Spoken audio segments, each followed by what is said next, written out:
Halo, kembali dengan saya Yusron dari Yusima Teknik Pasuruan. Pada kesempatan kali ini saya lagi berada di spesialis cuci karpet yang berada di Kauman, ya, Desa Kauman, Kecamatan Serengat, Kabupaten Blitar. Kita akan bahas tentang tutorial bagaimana cuci karpet masjid yang jumbo-jumbo. Jangan lupa ya, di subscribe, like, dan komen untuk video-video dari Yusima Teknik. Ya, karpetnya itu lumayan. Ya, yang saya maksud ini, sambungan seperti ini pasti masjid-masjid itu, ini pasti sobek ketika nanti kena penjemuran atau kenapa, kertas lem ini loh, sambungan ini pasti nanti dia lepas. Rata-rata, kalaupun nggak rusak itu ya nggak apa-apa, bagus saja. Kalaupun nanti rusak, kita harus siapkan lem seperti ini.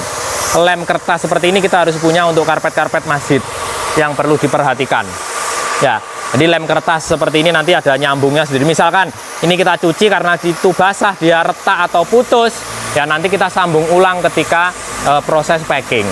Ya, ini dipastikan ini nanti kena sapu air itu kadang itu ada yang lepas. Ini dibilas benar-benar bersih, depan belakang, pinggir-pinggirnya difokuskan ya. Ini karena panjangnya tadi kan 18 meter, jadi tempatnya hanya 15, ada sisa tetepan. Tetap ada sisa. Nah, bagian yang kena seperti ini ada plastiknya, agak diangkat aja. Karena itu nanti rata-rata pasti sobek. Ketika kena tarik-tarik, kena sudah basah itu rata-rata biasanya itu sobek. Makanya kita siapkan siapkan untuk lemnya. Dibilas semuanya. Nah, ini yang kotor, saya bilang ini kan kotor seperti ini. Nanti kena bilasan sapu air ini hilang. High pressure ini kena bilasan seperti ini biasanya itu hilang. Jadi ditekan dengan high pressure, jamur-jamur itu bisa hilang. Kalaupun nanti nggak hilang, ini nanti bisa disikat manual. Disikat manual pakai sabun, pakai apa, coba dihilangkan. Kalau memang dia nggak hilang, karena mungkin dia jamur yang sudah lama ataupun apa, ini kan di sapu air nggak hilang. Nanti kita kasih sabun, setelah itu kita sikat. Coba itu disabun dulu, dihilangkan dulu. Ya, kalau seperti ini kan ada noda tadi. Coba kita sikat dengan deterjen, dengan sampo khusus beberapa noda membandel. Jadi beberapa anti noda untuk sikat bagian yang membandel seperti ini. Ketika sudah dari 2 sampai 3 noda dengan anti noda dia nggak bisa hilang, ya nanti bisa ya kita skip. Dari 2 sampai 3 anti noda dia nggak mempan, dengan disapu air juga nggak mempan, sudah kita skip. Yang penting sudah kondisi bersih, dia nggak rapuh nggak apa-apa. Ini kan tadi sudah dikasih sampo, sudah kasih deterjen, anti noda nggak hilang, udah dibiarkan. Ya, sudah dibiarkan, jangan dipaksa lagi. Ini kan, ya dibasahi lagi tadi dikasih sampo, dia tetap nggak hilang. Ya, dibilas bersih di sini. Jangan sampai meninggalkan residu atau busa ini loh, bekasnya sabun ini loh. Ini nggak boleh. Harus benar-benar bersih bilasnya. Ya, harus benar-benar bersih untuk proses bilasnya. Ya, ini intinya bagian belakang itu wajib full dibilas. Ini karena tempatnya nggak cukup ya kayak gini. Setelah ini dibilas full, pinggir-pinggir itu wajib diperhatikan benar-benar. Pinggir-pinggir itu wajib ditembak karena menyimpan banyak debu biasanya.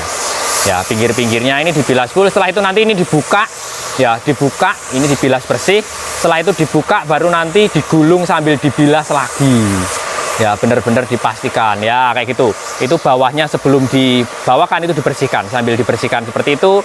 Yang ini nutup lagi ya. Itu yang bikin jalan itu ya dia bersihkan tempat untuk memastikan debunya nggak ada. Yang di sini bagian buka lagi, full dibuka. Ya, jadi cuci karpet masjid itu berat, tapi pahalanya juga besar. Makanya anak-anak ini semangat. Yuk, ya, setelah itu bilas.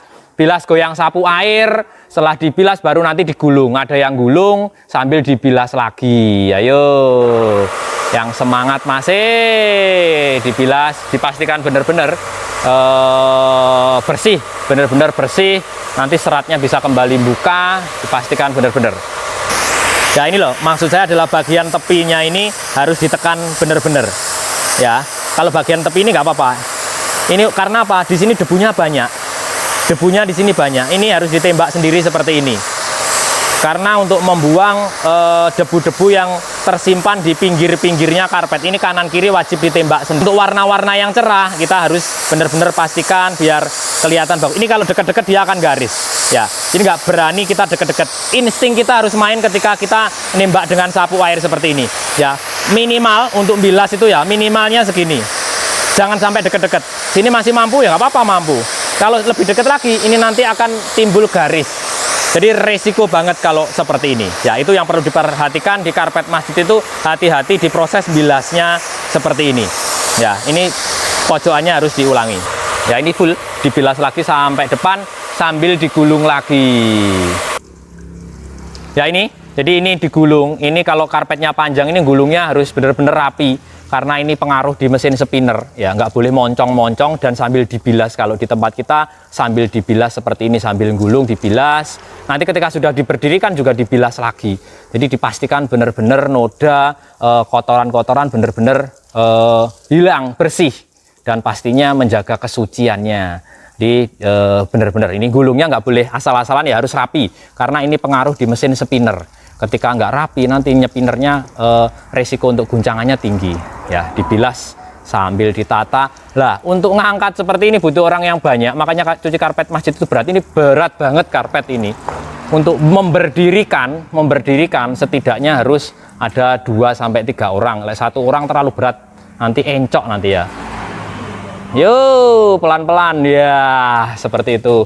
Setelah itu kalau ini diangkat manusia nggak mampu, harus ada bantuan troli, harus bikin troli. Kalau untuk karpet masjid ya, pastikan ada troli seperti ini. Yaitu diangkat sebelah. Nah, kalau ini satu orang bisa dengan ini. Tuh, pelan-pelan Pak Sopir ya, kayak gitu wes. Ini diarahkan ke satu tempat. Ini ditiriskan dulu. Ingat ya, ini ditiriskan dulu tujuannya apa? Biar ketika proses spinner itu bisa lebih ringan. Ya, ditiriskan dengan cara apa? Diberdirikan 1 jam. Jadi nyepinernya atau ngeringkannya di sana nanti setelah 1 jam dari ini. Setelah ini tinggal nyuci dulu. Ya, ini diberdirikan seperti ini. Bawahnya dikasih terserah apapun. Yang penting lubang-lubang biar airnya itu tiris. Biar airnya itu dia bisa hilang. Jadi tata yang aman biar nggak gerak-gerak. Yang penting ada lubang air untuk keluar, untuk turun. Ya. Jadi kayak gini, ini nanti turun, airnya turun banyak. Setelah 1 jam, air itu hanya di bagian permukaan bawah aja sekitar 20 cm. Noda yang membandel seperti ini tadi udah disikat pakai anti noda, sudah disembur, sudah nggak hilang, kita biarkan. Karena nggak bisa hilang, sudah. Ya, ini diamkan 1 jam, kita tinggal untuk nyuci yang lainnya. Ya, setelah 1 jam nanti proses spinnernya saya akan sepil juga prosesnya. Nanti spinnernya dengan mesin spinner yang ada di sini. Ini prosesnya. Ya, ini prosesnya. Itu. Ya, prosesnya nanti di sini. Prosesnya nanti di sini untuk proses pengeringan. Ya, di sini. Ini karpet-karpet antrinya seperti ini. Mantap. Ya, full seperti ini. Ya, ini setelah karpetnya sudah ditiriskan 1 jam. Ayo sekarang di proses pengeringan dengan mesin spinner ya. Ini berat loh ya. Jadi harus ada bantuan kereta seperti ini. Setelah itu langsung ditidurkan pelan-pelan Pak Sopir. Yo, pelan-pelan. Itu kayunya diambil, besinya ikut. Ya. Setelah itu ini diarahkan ke mesin spinner yang ada di sana. Ini tadi sudah ditiriskan dahulu. Jadi tiris ini membuat dayanya lebih kecil dan prosesnya jauh lebih mudah. Jadi harus ditiriskan dulu sebelum masuk spinner biar dayanya lebih ringan, potensi kegagalan karena ngembangnya kurang sempurna itu kecil. Ya, diarahkan seperti itu. Setelah itu langsung didorong masuk nanti sama anak-anak. Langsung full dorong. Ya, kayak gitu mentok. Setelah itu ditutup. Ditutup. Setelah itu ditutup. Setelah itu ditutup. Setelah itu ditutup. Setelah itu tutup, ayo nyalakan. Ayo nyalakan. Ya, mulai berputar, mulai berputar, mulai berputar itu. Mulai berputar itu. Mesinnya mulai berputar dan airnya nanti akan tiris keluar ke bawah karena diputar tinggi. Karena diputar tinggi. Ya, itu kita lihat. Ya, airnya mulai diputar dengan putaran tinggi, airnya nanti akan keluar ke bawah. Ini kalau tanpa mesin pengering ini, kalau cuci karpet masjid yang jumbo-jumbo itu, waduh berat banget itu ya. Airnya keluar seperti itu banyak sekali. Ini waktunya 5 menit. Ini nanti airnya akan keluar full seperti ini ya. Kalau karpet masjid jumbo-jumbo yang tebal tanpa mesin pengering ini, itu berat banget ya. Ya, setelah itu Setelah berputar seperti ini, air tinggal sedikit, ayo dibilas. Bisa dibilas dengan air mengalir ya, dimasukkan seperti itu. Tujuannya apa? Biar yang di dalam karpet masjid itu dia keluar airnya lagi dan jernih, bersih. Jadi dibilas dengan air mengalir, sambil diputar sambil dimasukkan air mengalir seperti itu. Airnya kan keluar lagi kan, banyak kayak itu. Nanti pembilasannya bisa lebih bersih seperti ini ya. Jadi pastikan kalau mau kerjakan karpet masjid yang jumbo-jumbo seperti itu, harus ada mesin pengering karpetnya seperti ini. Kalau nggak gitu, effortnya, pekerjaannya sangat berat. Ingat, sangat berat ya. Jadi pastikan harus ada mesin pengering karpet masjid yang jumbo kalau mau kerjakan yang jumbo-jumbo seperti ini ya. Harus ada pengeringnya. Kalau enggak, waduh, berat banget. Kalau hanya tipis-tipis seperti itu mudah, dia masih mudah sekali ya. Ini full semuanya. Setelah nanti saya tunjukkan, saya sepil cara proses penjemurannya ketika karpet jumbo-jumbo seperti ini. Nanti bagaimana saya tunjukkan nanti ya. Ini setelah 5 menit dia akan mati, nanti kita akan lanjutkan ya. Ini setelah selesai proses, alarm sudah berbunyi. Alarmnya sudah berbunyi, menandakan selesai proses seperti ini. Ketika di inverter sudah berbunyi, alarmnya bunyi-bunyi kayak gini, itu artinya itu proses selesai. Jadi setelah ini nanti kita ambil karpetnya, kita jemur ya. Ini 5 menit, artinya sudah 5 menit. Artinya sudah 5 menit dan siap untuk kita jemur ya. Artinya sudah 5 menit dan siap untuk kita jemur ya. Alarm sudah berbunyi seperti ini. Alarmnya sudah berbunyi seperti ini, dia sudah selesai. Artinya sudah selesai dan siap kita jemur. Ini biar selesai proses dulu.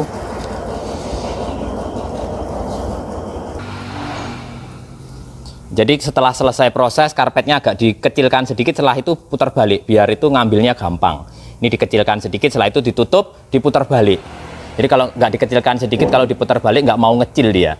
Ya, pengalamannya seperti itu. Ini tutup, setelah itu nanti diputar balik sedikit.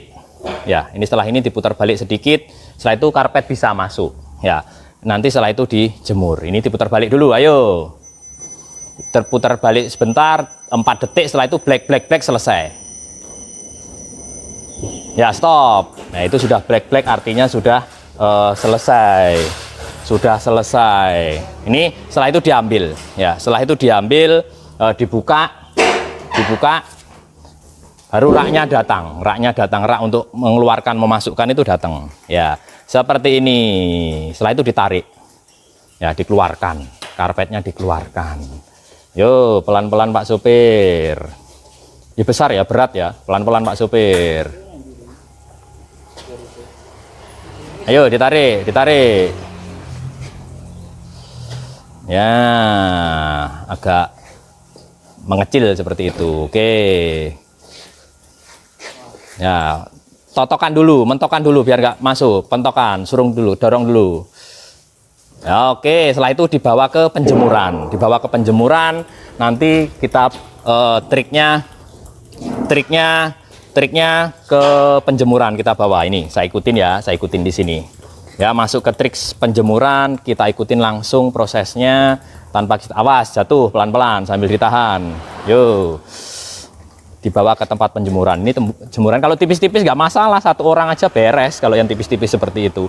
Kalau yang tebal kayak gini, ya ikuti tips trik kalau di Yusima itu seperti ini ya. Setelah itu nanti jangan sampai kebalik ya. Ya, oke.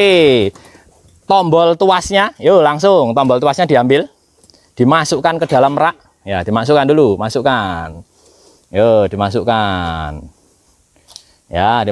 set. Oke, setelah itu diangkat, ya, pelan-pelan Pak Supir, dimasukkan ke rak. Ya, berat ya, itu berat soalnya. Oke, masuk satunya, kurang dorong dikit. Oke, setelah itu langsung ini tarik ke atas. Ya, ada pipa rollnya di situ. Ya, bisa dilihat ya. Silakan dicontoh kalau memang ini manfaat. Ya, jadi kalau di tempat kita seperti ini 2 orang aja cukup. Pelan-pelan Pak Supir, terus sampai full ke sana nanti. Ya, sampai full ke sana. Yo, pelan-pelan aja. Ini dia sudah gulung sendiri. Ini tanpa ada apa-apa ya, pipa biasa aja yang dipakai. pipa biasa ini sudah gulung-gulung sendiri nanti, muter-muter sendiri walaupun ditarik sudah putar. Nah ini ketika pakai ada sambungan kayak gini hati-hati, karena apa ini kalau ditarik parah di situ itu pasti putus kalau ini. Makanya dibantu di sini sedikit.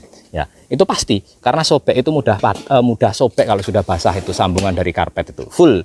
Kalau karpet masjid yang tebel-tebel ya kalau di tempat kita jemurnya ini jarak antara pipa dan pipa ini jaraknya 50. Jadi gelombangnya itu sedikit. Ya coba aja dilihat ini. Nanti kita buka full. Ini panjangnya 7 meter kereta ini. Kereta portable. Kalau hujan tinggal dimasukkan aja. Ya. Tuh lagi diproses di sana. Kita lihat aja prosesnya di sana seperti itu. Kalau karpet masjid yang super tebel itu berat ya, semuanya serba berat. Katanya anak-anak pahalanya juga besar.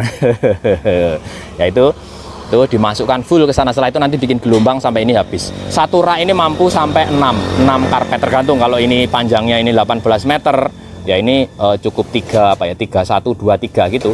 Kan satu ini kan 3 dia. Ya seperti itu. Ini lagi full. Setelah itu digelombangkan. Itu kita lihat agak mendekat aja ya. Setelah itu digelombangkan. Ini narik-narik sendiri. Ya, yang penting sambungan coklatnya itu hati-hati kalau kena sambungan. Oke, digelombangkan semua. Ya ini, kalau di tempat kita gelombangnya itu kita ganti-ganti seperti ini. Kalau karpet masjid tebel, ya jaraknya ini ada yang nggak bergelombang, ada yang gelombang. Gelombangnya jangan sampai parah-parah ke bawah, harus kena sinar matahari gitu loh, biar benar-benar aman ini. Resikonya tinggi. Ya beda dengan yang tipis-tipis kayak gini. Tipis-tipis aman, nggak masalah. Walaupun ini berjejer-jejer ini aman dia, nggak masalah. Kalau yang tipis itu, yang lebih berisiko itu adalah yang bagian super tebal seperti ini. Yang super tebal seperti ini berat. Ya kayak gini. Ya semuanya. Ini masih nutut, nanti ada sisa baru ditata. Ya ditata biar gelombang ke bawahnya nggak sampai full. Nah, itu wes cukup. Gitu aja, udah cukup. Oke, bisa di spinner. Silakan dicontoh kalau mau bikin rak kayak gini. Nanti saya bikinkan konten kalau memang dibutuhkan. Kalau ada yang request, saya buatkan konten yang khusus karpet masjid kayak gini jarak-jaraknya. Sebenarnya sudah ada di konten saya sebelumnya. Kalau teknik jemurnya seperti ini. Setelah itu, ya udah ini nanti muat 3, 1, tengah 2, 3 karena ini lebarnya 3,80 meter ya. Jadi bisa 3 karpet masjid. Full dibuka kayak gitu biar resikonya dia resiko terhadap baunya kecil, karena risiko kalau super tebal benar-benar effortnya itu harus benar-benar kita perhatikan ya. Jadi benar-benar harus diperhatikan seperti itu teknik jemurnya. Nanti packingnya juga akan kita bahas juga awal hingga akhir sampai semua finish nanti akan juga saya praktekkan ya bosku. Ini proses packing itu di tempat kita seperti ini. Bagian kaki yang agak rusak-rusak seperti ini nanti dibenahi pakai apa ini namanya roll. Ini juga ngambilin kotoran-kotoran kayak gini ya, yang nggak bisa hilang. Ayo coba ini ditarik, disamakan gitu loh, yang kayak gini disamarkan biar dia kelihatan lebih rapi ya. Bekas kaki kan gini, ini sambil ditarik-tarik sama peletang ngambilan itu.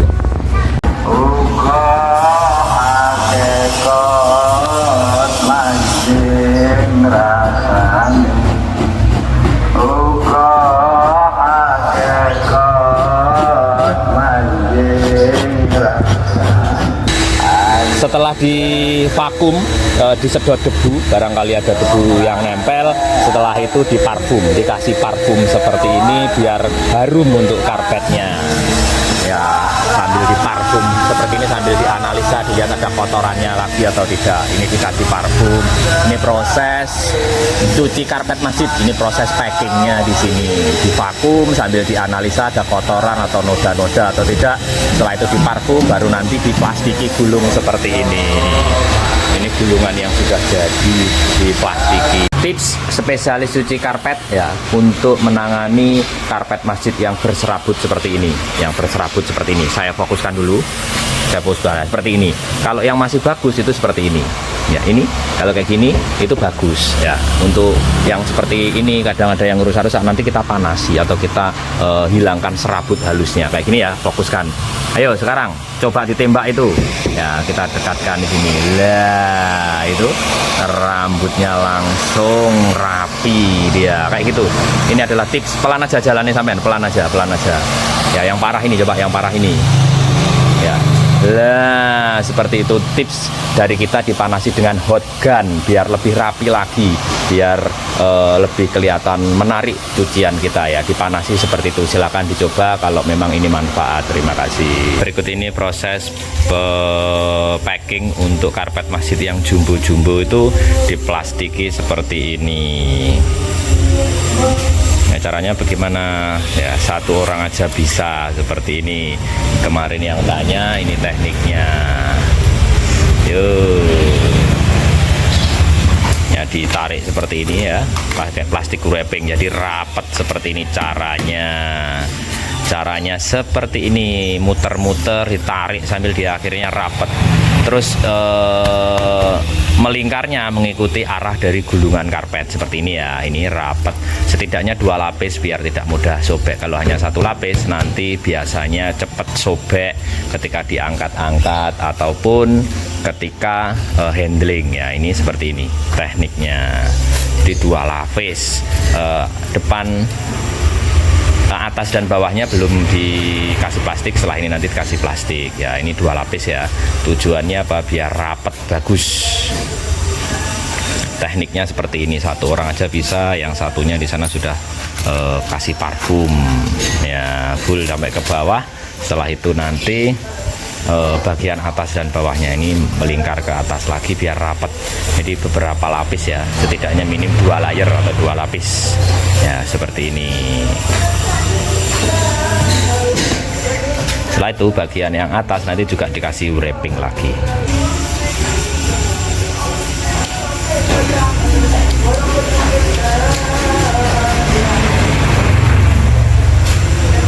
Ya, setelah dikasih parfum, di wrapping lagi bagian atasnya nanti sehingga seperti ini ya, yang sudah seperti ini ya. Itu lagi proses packing.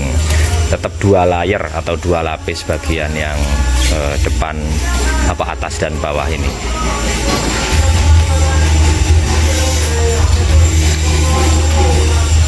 Kalau karpet masjid packingnya harus punya tempat yang luas karena terlalu berat kalau harus diangkat, digulung. Harus dibuka full, ini pakai bantuan terpal ya. Dikasih terpal memanjang karena tempatnya yang di Pasuruan itu kecil ya, seperti ini. Setelah itu biar kelihatan rapat, nanti dikasih solasi bening biar rapat semuanya. Nah, ini ditambahikan 2 layer, yang tadi kan masih 1 layer, biar rapet dan nggak kelihatan ya. Seperti ini teknik untuk packingnya kalau karpet masih di tempat kita ya. Jadi rapet, kelihatan rapi, rapet gitu loh. Nah, ini udah kayak gitu. Nah, setelah itu baru dikasih isolasi bening bagian yang udah rapet itu. Setelah itu dibalik bagian yang bawahnya, berat itu ya, gulungannya panjang, ini 14 meter, super tebel yang padat, jadinya berat. Dikasih parfum, setelah dikasih parfum ya, setelah itu baru dikasih plastik lagi, plastik wrap ya.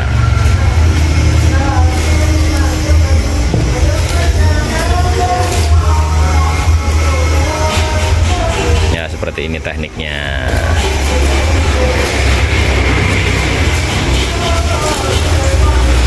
Ini kan 1 layer mas ya, nanti ditambahi lagi 2 layer. Nah, ini tambahi lagi, tetap 2 layer semuanya. Setelah itu baru pinggirnya ditambahi sedikit, setelah itu disolasi jadi kelihatan rapat, rapi seperti ini ya. Rapat, kelihatan rapatnya dan siap dikirim ya.